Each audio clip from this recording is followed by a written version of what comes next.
মুর্শিদাবাদের শামশেরগঞ্জের ডাকবাংলা পাকুড় রোডে রোগীবাহী অ্যাম্বুলেন্সের সঙ্গে বাইকের ধাক্কা। বৃহস্পতিবার বিকেল নাগাদ ব্যাপক শোরগোল সৃষ্টি হয় এলাকায়।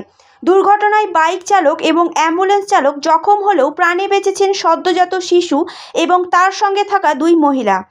জখম অবস্থায় উদ্ধার করে তাদের স্থানীয় একটি বেসরকারি হাসপাতালে নিয়ে যাওয়া হয়। খবর পেয়ে ঘটনাস্থলে পৌঁছয় শামশেরগঞ্জ থানার পুলিশ এবং ট্রাফিক গার্ডের পুলিশ।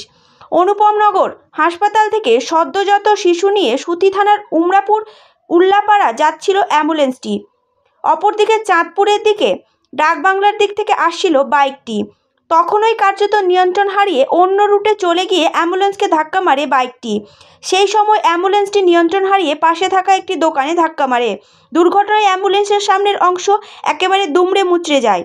প্রাণে রক্ষা পেয়েছেন সদ্যজাত শিশু, যদিও জখম হয়েছেন অ্যাম্বুলেন্স চালক এবং বাইক চালক।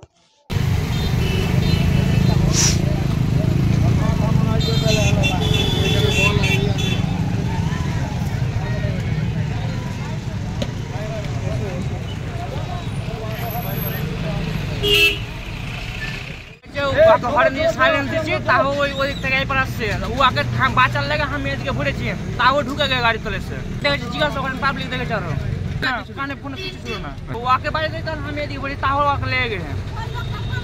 ওই লোকটা জিজ্ঞাসা করেন বাড়ি দেখেছে অনুপনগর থেকে যাচ্ছিলাম উল্লুপাড়া অ্যাক্সিডেন্ট হলো বলতে আমরা ওদিক থেকে গাড়ি ছাড়া আসছিল, ওদিক মোটরসাইকেল আসছিল, মোটরসাইকেলে ভরে দিয়েছে।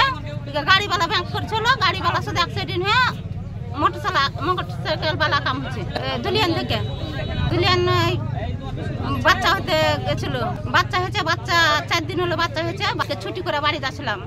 ক্ষয়ক্ষতি অ্যাম্বুলেন্সের হয়েছে, আমাদের ক্ষয়ক্ষতি হয়নি, আমরা বেঁচে গেছি।